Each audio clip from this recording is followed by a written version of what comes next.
2 new COVID testing centres have opened in Liverpool as part of the city's mass testing pilot. The Army have been drafted in to help run the centres across the city as part of a trial which invites everyone living or working in Liverpool to be tested for the virus.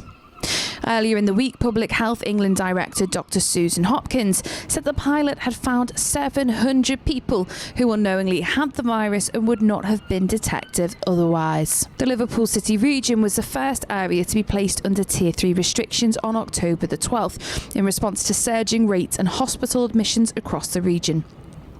Mayor Joe Anderson had said he hopes Liverpool can come out of the nationwide lockdown below the toughest restrictions the city was previously under.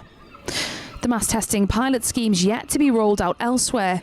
Now, a fall in the infection rate in some parts of the region appears to have plateaued, with public health chiefs warning they remain high. The infection rate's been falling in the wider region for several weeks, with stringent measures being in place for more than a month. During the current wave, the infection rate peaked in St Helens in mid-October at 470 positive cases per 100,000 people.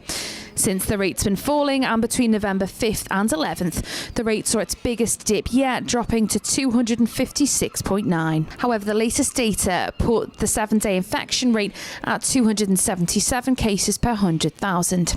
Since entering Tier 3, the highest band of the government's regional tiered system, infection rates and hospital admissions have been falling with the country since going into lockdown. Around 140,000 people have been tested in the city so far since the pilot began, but more are being asked to come forward to break the chain of infection.